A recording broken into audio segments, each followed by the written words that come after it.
Hey, Adrian and Isabel. Yeah, I'm just going to wait till a few more people, see if a few more people join, and start up in a few minutes.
All right.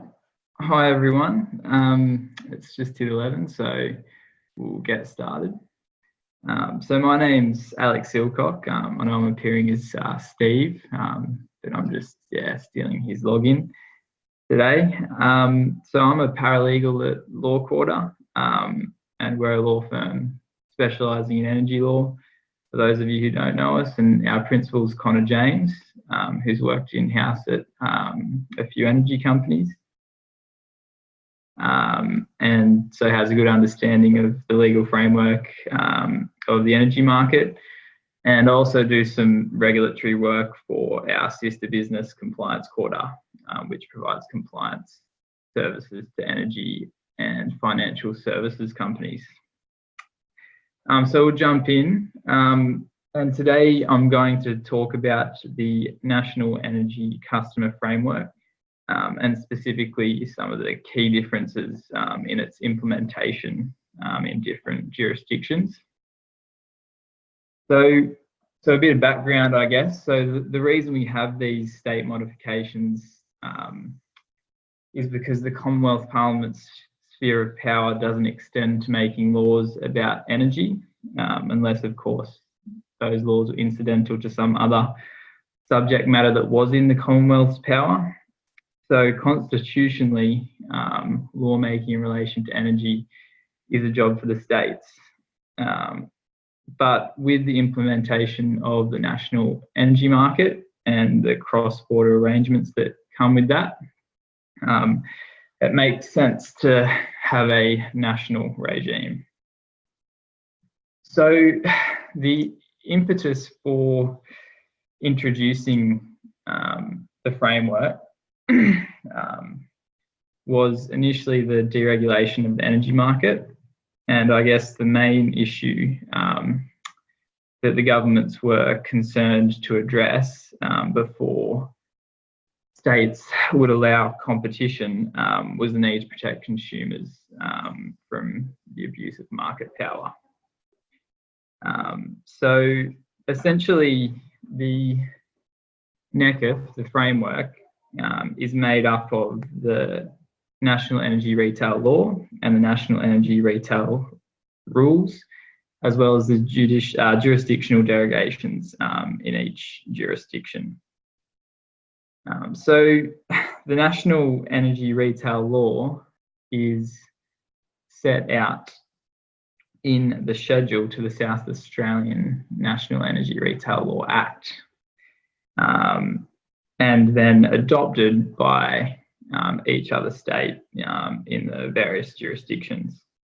And it's been adopted by all states in the NEM except for Victoria, which still operates under the Energy Retail Code down there. But it must be said that the Retail Code has sort of become harmonised with the retail law, and it's much the same. So each state has minor derogations, really, and these derogations are generally for 3 reasons.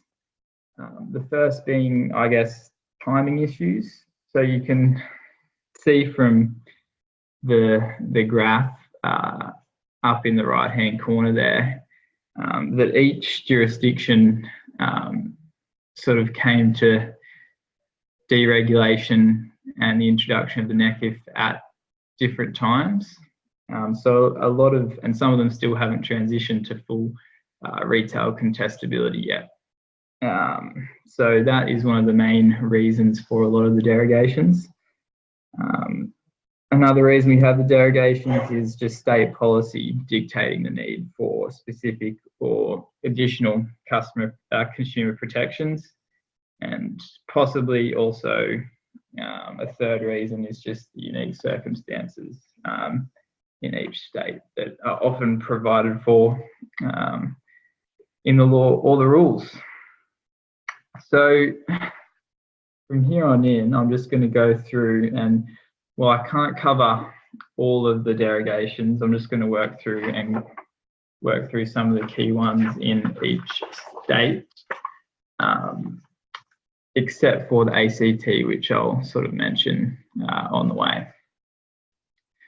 So first we have South Australia, and even though the National Energy Retail Law originates in South Australia, they still have some state-based modifications and their own regulations, the local provision regulations. So the first is the consumption threshold. So this is the measure that's used to determine whether a business customer is a small customer for the purposes of the law. And this is quite a common derogation in the jurisdictions.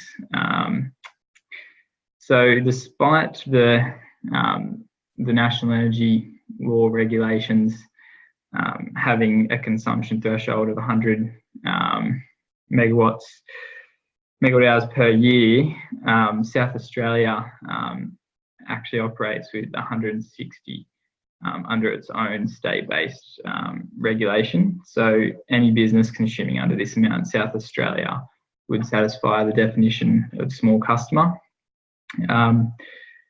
The second main derogation in South Australia relates to late payment fees, which is also another common derogation. There's slight variations of this amongst the states. So essentially the South Australian provision provides that any late payment fee must not exceed the reasonable costs of the retailer in recovering an overdue amount. So not as specific as some of the other states. So minimum standards of service, this is particular to South Australia. So retailers have sort of benchmarks they have to meet in terms of responding to written inquiries and telephone inquiries. So the standards are set out in the regs, and so it's 95% for written inquiries. So 95% of these inquiries need to be responded to within 5 business days. And in terms of telephone calls, the benchmark is 85%. Need to be responded to within 30 seconds of receipt when you get them between 8 AM and 6 PM on a business day. So these benchmarks, they need to be sort of recorded by retailers in South Australia and reported on to the AER by the 31st of August each year. And the last sort of key derogation that we have in South Australia relates to contractual duties for retailers if they are the designated retailer.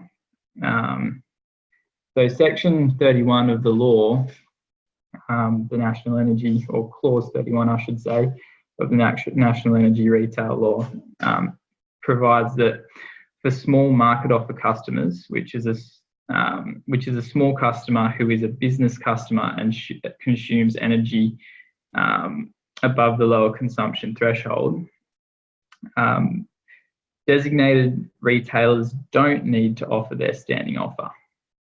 So that's the law that applies across the board.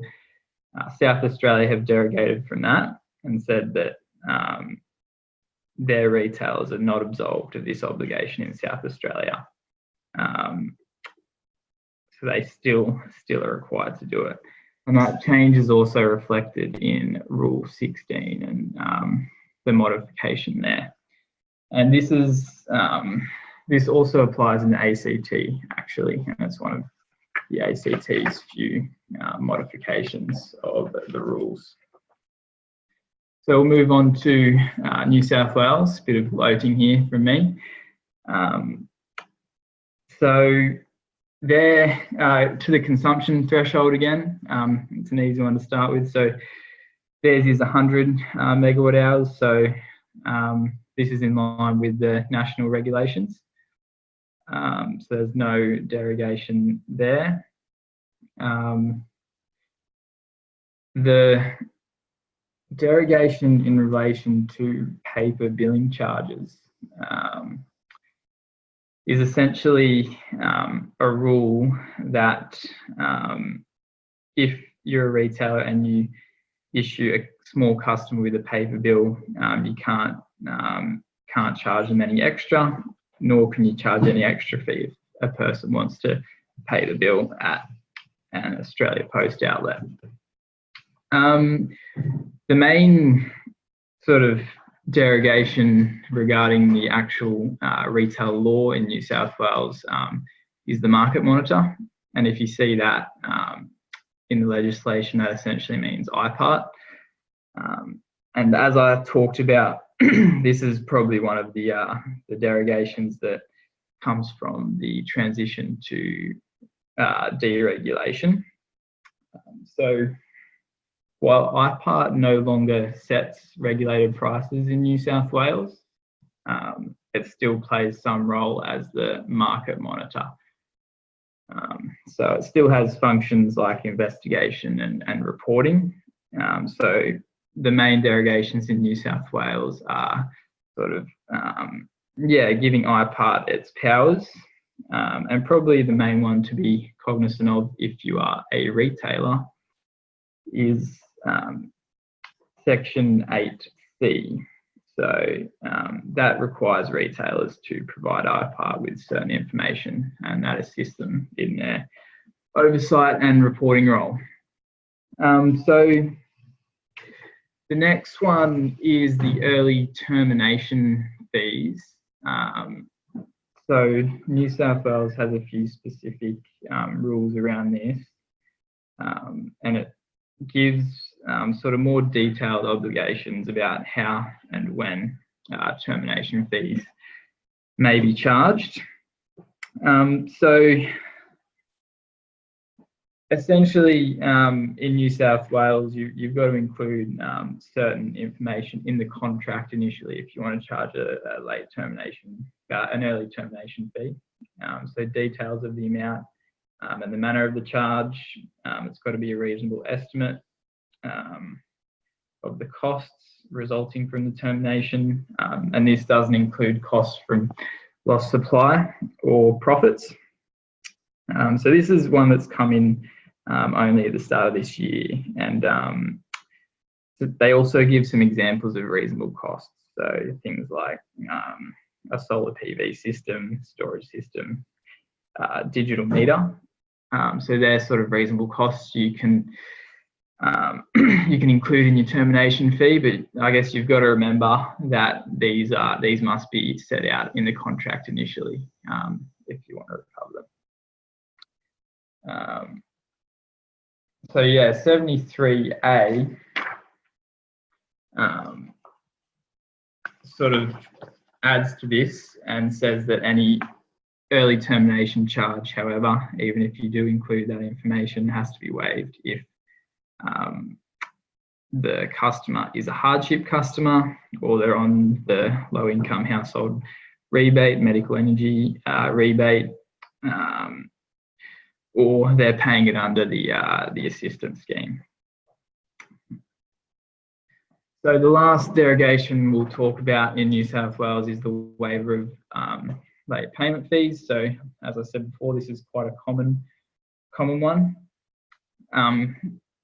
So in New South Wales, you've got similar sort of, you've got more specific rules around late payment fees than in South Australia. So you can only, you can't charge a late payment fee, or you can't recover one if the bill is being considered by the Ombudsman, if they're under an arrangement to pay by instalments, if they're receiving the rebate, or they're under the assistance scheme. So sort of specific protections there for the customers rather than just the reasonable costs incurred in South Australia. So in Queensland, Queensland's a bit funny, and the main the more complex derogations are related to the fact that regional Queensland still hasn't transitioned to full retail contestability. So a lot of the derogations in the law are due to this sort of semi-regulation in the ergon distribution area. So where retailers are still required to offer notified or regulated prices as their standing offer. So that's sort of section 22A, and section 23A gives retailers an obligation to notify customers when these are varied, and they're varied by the QCA, the Queensland Competition Authority. So when they vary the prices, retailers operating in regional Queensland, in the ergon area, have to notify their customers in the next bill. Similar, same consumption threshold to New South Wales, 100 megawatts per year.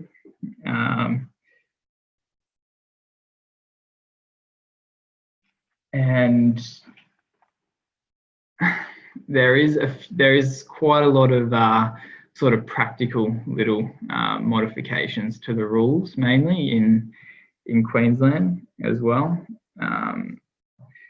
So under Rule 19, that sets out information obligations for designated retailers. So under the standard Rule 19, a designated retailer must, as soon as practicable after a request from a customer to purchase electricity under a standing offer, provide certain information. So I won't run through all that, but Queensland sort of just provides a few extras here. So you need to include certain extra information in Queensland in this scenario, such as the availability of different payment options and giving the customer the option to pay the bill in advance. So Rule 46 in the national rules provides for notice to be given as soon as practicable and no later than the customer's next bill whenever charges are varied. So same in Queensland if the charges are decreased, but if you increase tariffs or charges, there is a strict 10 business day notice period within which you have to notify the customer. So unlike the as soon as practicable in other jurisdictions. So early termination charges of fixed benefit contracts, we went through this in New South Wales, sort of what you can or when you can and can't claim. In Queensland, the early termination charges you can claim are actually limited to only $20. So this is compared to, I guess, the other states in New South Wales we went through that where it's required to be a reasonable estimation. So moving on to the required information that you're required to give a customer before they enter into a market retail contract. So all retailers should sort of be well across this section. And again, it just sets out a list of information that you have to provide to customers. I won't run through it, but Queensland again sort of adds a few extras. So this includes like mentioning any early termination payments, penalties, security deposits, alternative payment options, and the option to pay the bill in advance as well. And the sort of the last practical distinctions in Queensland is in relation to undercharging and overcharging. So in the national rules, the limit to the amount you can recover if you've undercharged a customer is limited to the amount within 9 months before you notify them of undercharging. In Queensland, you get 12. So it's a bit lighter. However, with Rule 31 and overcharging, there's a stricter obligation to, if you've overcharged a customer, repay them the amount overcharged within 20 business days. So in other jurisdictions, if the amount's below $50, retailers can just credit the amount that they've overcharged to the customer's account. In Queensland, you have to repay it within 20 business days, no crediting. So on to our last one, I think Tasmania. So the consumption threshold here is 150, so a bit higher than under the national regulations. There's not too many key derogations in Queensland. sorry, I guess the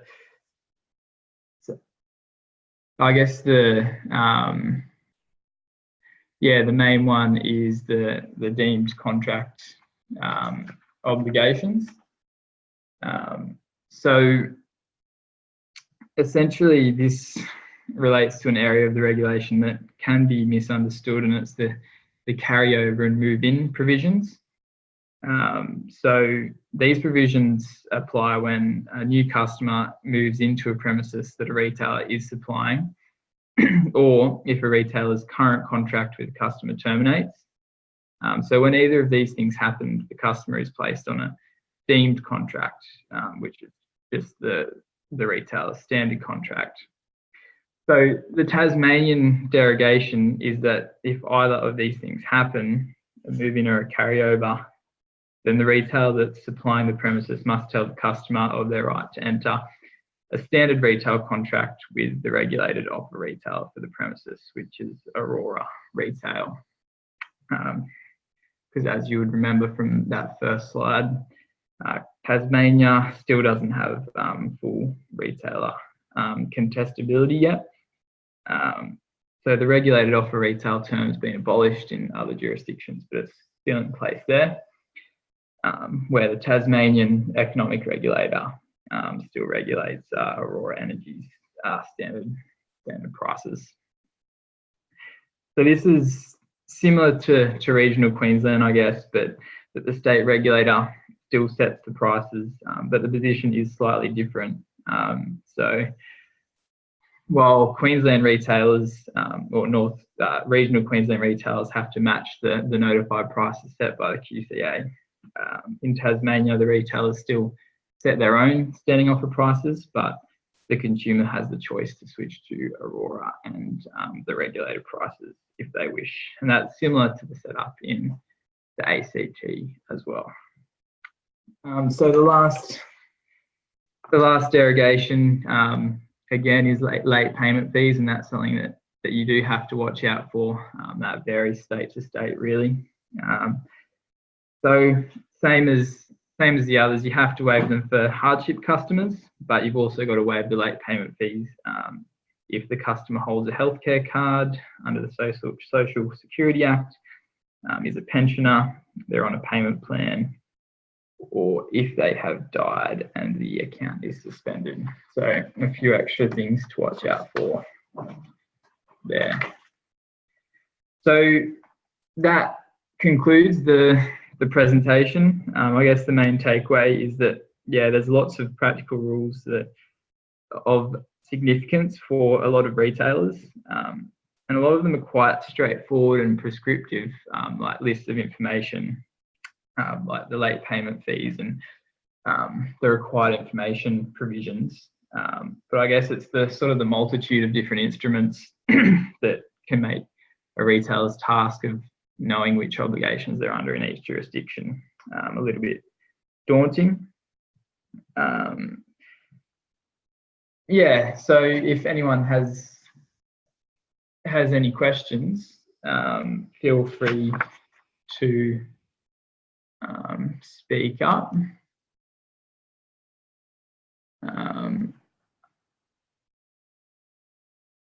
Or yeah, raise a hand or something.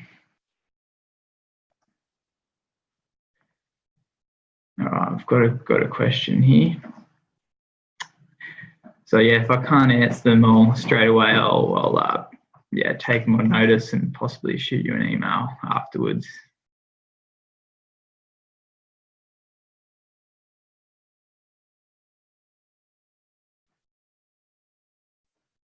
So we've got a question about the Australia Post fees. So are we actually obligated in New South Wales, where the rules prevent us from charging for Australian Post fees? Are we actually obligated to offer Australia Post as a payment method? So I've got Anne here with me as well. I'm not sure if they can hear that, but how do I do that? So my view is that you do for standard retail contracts, this is off the top of my head, but if you're on a market retail contract, you don't have to offer AusPost as a payment method. It's Anne here, if you can hear me now. The reason that there's an Australian Post option is to satisfy the requirement to allow customers to pay their bill in person. It's about there being somewhere that doesn't involve the internet. So if you have an office that is set up to accept payment of the bills in person, then you don't necessarily need to use Australia Post, but the regulator, I guess, views Australia Post as providing those people who don't have access to the internet a way to be able to pay their bills. So it's really, it's not so much you have to have Australia Post, it's more that you have to be able to provide an option that is in person and is not by means of internet or computers. Yeah, and just to clarify, that's customers on standard retail contracts. Mm-hmm. Is that your view, Anne? That you? Yes. Yeah. If you're on if you're offering a market retail contract, then you don't have to offer the in-person payment method. Right. Yeah. So we have another question about whether the AER regulates and enforces the regional derogations, and the answer is yes. So most of the state adoption acts where the derogations come from, they have provisions in there providing for the AER to be able to enforce derogations, and also that the states are adopting all the AER's guidelines as well. In relation to as I said, it's about method. Because they're paying away, it's using the computer, but I take the point, they can go into a bank and hand the cash over. But it's really just around that in person and not a means that relies on a computer. Yeah, so we have a similar question pop up. Do you want to sort of? Well, the question is a direct bank account deposit sufficient? Again, in my view, that's a method for them to go in and physically pay, and it doesn't involve the internet. Given the amount of questions around this, I think what we might do a whole do, webinar on this. yeah, or we will do an article on this, and then we can send that out to everyone who's attended the webinar, because it is an interesting question, and it is all around this in-person option and what does in-person mean. And there's not a strict definition of what in-person is.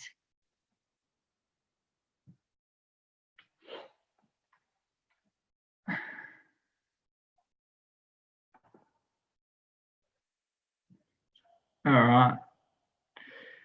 So that looks to be, looks to be all the questions. So thanks you guys for attending. And if you have anything that sort of springs to mind later, feel free to shoot one of us at compliance order, an email. Yeah, and we'll also send the article out on the in-person payments as well.